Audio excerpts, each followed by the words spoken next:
Kí ni orúkọ yín? Ọ̀tẹ́gbadé Dámilọ́lá. Ẹ tó bí ọmọ ọdún mélòó? I'm 44 years Ẹ old. bá mi sọ̀rọ̀ sókè. 44 years old. Iṣẹ́ wo lẹ ń ṣe? Security Security ibo nìyẹn? ní FUNAB FUNAB. Láti tó bí ọdún mélòó lẹ ti ń ṣe security ní FUNAB? láti 2019. 2019. Kí ló ṣẹlẹ̀? Kí ló gbé yín dé iléeṣẹ́ ọlọ́pàá? Mo bá ọmọ kékeré ṣeré tí kò yẹ kí n ṣe. Eré wo ni kò yẹ kẹ́ ṣe tẹ́ bọ́mọ kékeré ṣe? Mi ò gbẹ́ ẹnu ẹ̀. Mo gbé ẹnu mi sí, mo gbé okó ẹ̀ sí ẹnu mi. Mo gbé okó mi sí ẹnu ẹ̀. Ẹ gbé nǹkan ọmọkùnrin yín sí Sí ẹnu ẹnu. obìnrin. Ọmọ ọdún mélòó lọmọ náà? Bí ọmọ ọdún 4. Ọmọ ọdún 4. Báwo ló ṣe ṣẹlẹ̀? Ìlú wo lọmọ náà ń gbé? Ìlú wo lẹ ń gbé? Báwo lẹ ṣe papọ̀? Mi ò mọ ìlú ẹ̀. Ìyá ẹ̀ tó ń jẹ lẹ́gbẹ̀ẹ́ ṣọ́ọ̀bù mi. Ó dẹ̀ ń ṣeré kọjá wájú ṣọ́ọ̀bù mi, wájú ibi tí mo ti ń ṣiṣẹ́. My name is Iyomolola Odutola. I'm the Police Public Relations Officer for Ogun State Police Command. I would just like to quickly run through what has been happening in our command, that is the Ogun State Police Command, and also bring a kind of reassurance to the citizens of Ogun State to also enlighten you and tell you that the state is relatively peaceful and safe. Recently, we had a case of defilement. We need to talk to our parents. Over the time, the modus operandi and the pattern, these cases of rape and sexual assaults against the female gender, when it's being reported, we notice that the parents have a lot of the chunk of the blame. We will notice that a child who is barely 15 years, you tell that child, you tell the child to run an errand for you at about 08 hours in the night. That is something that is already after 6 p.m. No, as a parent, you must try as much as possible to protect your adolescents. And when they are not being protected, when these particular incidents happen, you find that these predators take advantage of these young persons. They take advantage of their innocence.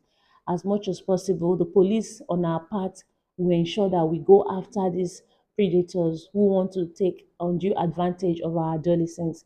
Finally, I would also like to talk about the spate of cultism in Ogun State Police Command. I need our people out there, that is the citizens of Ogun State, to be assured that as much as there's a police office here in Ilewero, we are going to go after them, we are going to get them arrested, and we'll definitely get them prosecuted. Thank you. Kí ni orúkọ yín? Ọ̀tẹ́gbadé Dámilọ́lá. Ẹ tó bí ọmọ ọdún mélòó? I'm 44 years old. Ẹ bá mi sọ̀rọ̀ sókè. 44 years old. Iṣẹ́ wo lẹ ń ṣe? Security Security ibo nìyẹn? ní FUNAB FUNAB. Láti tó bí ọdún mélòó lẹ ti ń ṣe security ní FUNAB? láti 2019. 2019. Kí ló ṣẹlẹ̀? Kí ló gbé yín dé iléeṣẹ́ ọlọ́pàá? Mo bá ọmọ kékeré ṣeré tí kò yẹ kí n ṣe. Eré wo ni kò yẹ kẹ́ ṣe tẹ́ bọ́mọ kékeré ṣe? Mi ò gbẹ́ ẹnu ẹ̀. Mo gbé ẹnu mi sí, mo gbé okó ẹ̀ sí ẹnu mi. Mo gbé okó mi sí ẹnu ẹ̀. Ẹ gbé nǹkan ọmọkùnrin yín sí Sí ẹnu ẹnu. obìnrin. Ọmọ ọdún mélòó lọmọ náà? Bí ọmọ ọdún 4. Ọmọ ọdún 4. Báwo ló ṣe ṣẹlẹ̀? Ìlú wo lọmọ náà ń gbé? Ìlú wo lẹ ń gbé? Báwo lẹ ṣe papọ̀? Mi ò mọ ìlú ẹ̀. Ìyá ẹ̀ tó ń jẹ lẹ́gbẹ̀ẹ́ ṣọ́ọ̀bù mi. Ó dẹ̀ ń ṣeré kọjá wájú ṣọ́ọ̀bù mi, wájú ibi tí mo ti ń ṣiṣẹ́. Mo wá mọ ohun tó rọ́ lù mí lálẹ́ ọjọ́ náà. Mi mọ ohun tó ṣe mí. Mo ṣáà rí pé mo pè wọlé. Mo dẹ̀ rí pé mo ṣe nǹkan tí mo ṣe. Ìgbà tí mo wá gbé sí ojú mi, mo wá bí pé nǹkan bò mí lójú. Mo dẹ̀ ṣe gbé sí lẹ́nu lójú mi là pé kí mo ṣe. Ẹsẹ̀kẹsẹ̀ mo dẹ̀ fà kúrò. Mi ò dẹ̀ ṣe nǹkan kan fún un. Ibo lẹ ti fà kúrò? Ẹnu ẹ̀ àbí ojú rẹ̀? Ẹnu ẹ̀. Ṣé nǹkan tẹ̀ ń dà láti ọdún pé ẹ ti penetrate ọmọ yẹn? Rárá, mi ì bá sùn. Ok. Ọmọ yẹn ní ibi tẹ́ ẹ ti ń ṣiṣẹ́, ìyá ẹ̀ ń gbé àbí? Bẹ́ẹ̀. Kí ni àjọṣepọ̀ tó wà láàrin yín àti ìyá ẹ̀ tẹ́lẹ̀tẹ́lẹ̀? A ní àjọṣepọ̀ kankan ju pé mo kàn máa ń ra oúnjẹ ní ṣọ́ọ̀bù wọn. Mo ń gbọ́ yín. mo kàn máa ń ra oúnjẹ ní ṣọ́ọ̀bù wọn ni. Iṣẹ́ tẹ̀ ń ṣe ṣọ́ security, ìgbà wo lẹ máa ń wọlé, ìgbà wo lẹ máa ń jáde?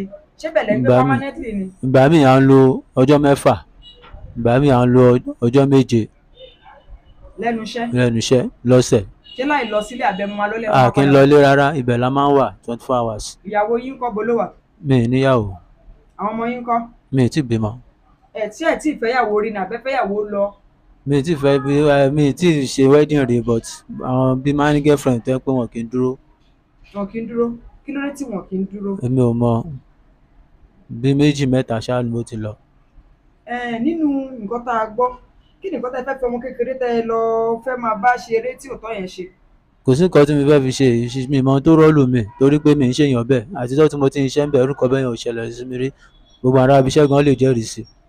Báwo Mi ò làwọn ṣe èèyàn ní. ṣe wá ka yín? Ohun tó ṣẹlẹ̀ ni pé kò tẹ̀ wá sẹ́ni tó ká mi, mo ti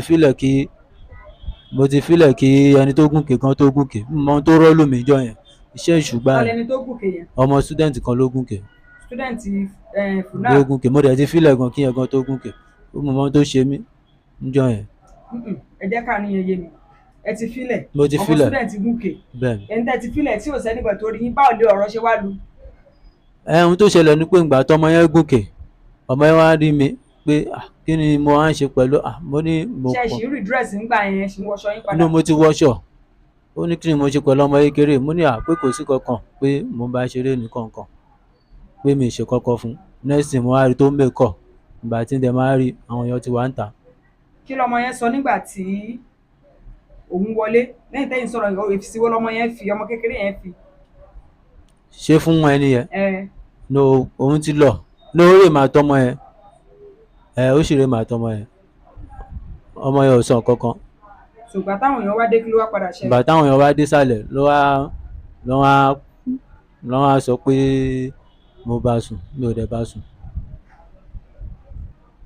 Mi ìgbọ́n kan tẹ́ sọ. Ìgbà táwọn èèyàn ṣáà jáde ṣá, ìgbà tí student yẹn máa sọ̀rọ̀ tó mo rí tó ń kọ̀, mo rí tí student yẹn ń kọ̀ nígbà tó gùnkè. So ìgbà tó wá kọ̀lù yẹn, èmi wá gba ẹ̀gbẹ́ ẹ̀ kọjá, mo wá kúrò lẹ́gbẹ̀ẹ́ torí mi sọ pé mi ò bá ọmọ ẹṣẹ́ anything. So mo dẹ̀ gbẹ̀gbẹ́ ẹ̀ kọjá.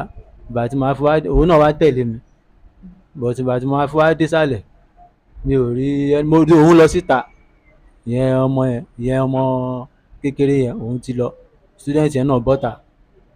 So èmi dẹ̀ jókòó sí, Student ọkùnrin àbóbìnrin ni? obìnrin ni, Obìnrin ni. bẹ́ẹ̀ ni. Okay. Èmi dẹ̀ jókòó sí ibi tí ààyè mi. So kò pẹ́ ni mo wá ń gbọ́ ariwo níta. Ìgbà tí mo wá jáde ni mo wá rí àwọn ọ̀gá mi ní iṣẹ́ security yẹn, tán wá pè mí pé kí ló ṣẹlẹ̀. Ìgbà kan mo dẹ̀ ṣàlàyé fún wọn gẹ́gẹ́ bí mo ṣe ṣàlàyé fún yìí. Ṣùgbọ́n láì mọ̀ pé ìgbà tí mò ń ṣàlàyé ọ̀rọ̀ fún àwọn ọ̀gá mi lọ́wọ́lọ́wọ́ yẹn, mi mọ bí àárín yẹn ṣe jẹ́. Màmá ọmọ yẹn, bí ẹ̀gbọ́n ọmọ yẹn dẹ̀ ni mi mọ̀. Wọ́n ti lọ mú ọlọ́pàá wá láti Harmony. So ibi tí mo ti ń ṣàlàyé fún àwọn ọ̀gá mi pé báyìí ló ṣe rí, báyìí ló ṣe rí, mi ò ṣe gbá, mi ò ṣàwo, ni àwọn ọlọ́pàá wá gbé mi. Òkè ibi tẹ́ ń sọ yẹn, ṣé ilé níbẹ̀ ni Ibi àbí iṣẹ́ mi. ọ́fíìsì àbí báwo ni? Ọ́fíìsì ni. Orú òkè wo nìyẹn? Ṣé òkè téèyàn máa ti ṣe security post téèyàn lè ti wo ibìkan látòkè sísàlẹ̀, àbí ó ní yàrá, ó ní bẹ́ẹ̀dì, ó ní nǹkan kan nú? Kò sí yàrá, kò sí bẹ́ẹ̀dì ńbẹ̀. Ṣé security The only post ni? the only place tí kò ń ṣe ọ́fíìsì ni, kò ń ṣe security post. Okay. Ta ló ń lo ọ́fíìsì yẹn gangan? Wọ́n ti close. Kí ni lady yẹn wá ṣe nínú ọ́fíìsì yẹn lókè? Library ò jìnnà síbẹ̀. Òun kàwé nínú library. Òun máa gba No, student yẹn ni ó ń sọ. student eléyìí tó ka mọ́ Student yẹn ló ń sọ. ló lọ sí library àbí? Bẹ́ẹ̀ ni, ìyẹn wà ní library. Okay. Ìyẹn ń jáde, ó ń jáde bọ̀nà bó ṣe fẹ́ wọ Mi ò library. mọ ibi tó ti ń bọ̀, mo mọ̀ bí ó wọlé bí ó jáde, mi ò mọ̀. Ìyẹn But ló fà á library pé àwọn èèyàn wà ń bẹ̀, àwọn èèyàn wà nínú library ń bẹ̀. ẹ̀dùnú pàtó ìsọpọ̀ àwọn èèyàn wà ní library bẹ́ẹ̀ tẹ́lẹ̀ ṣì mú ọmọ kékeré wá sílẹ̀ tẹ́ ń ṣe ogún wà bẹ́ẹ̀ yẹn. Ṣé ẹ̀ wò ó pé ó ṣe bákan ni?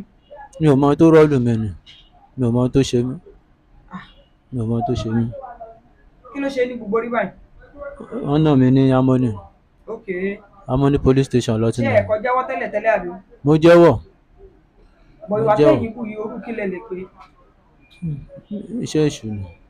Kí lẹ rí? Mi ò mọ nǹkan tó ṣẹlẹ̀ sí mi. Kí lẹ fẹ́ kíjọba ṣe fún mi? Mo fẹ́ kíjọba fojú àánú wò mí. Gbẹ̀dọ̀nà ṣé ẹ̀dẹ̀ rò pé tó bá jẹ́ ọmọ yín lè yan ṣòro ẹ̀ fún? How will you feel about that? Inú mi ò ní dùn. Kí lorúkọ yín lẹ́ẹ̀kan sí? Ọ̀tẹ́gbadé Damilọ́lá, Ọmọ olúbo ní Abẹ́òkúta. Sádìbò lábẹ́òkúta. Aké, Àké ọmọ ọdún mélòó? I'm 44 years. 44 years. Kí lẹ fẹ́ kíjọba ṣe? Kán dáríjì mí. Hmm? Kán dáríjì mí torí mi ì mọ̀kan tó rọ́ọ̀lù mí. Mo mọ̀ pé kò ń ṣojú lásán. Pálapàla ò sí lọ́wọ́ mi rárá.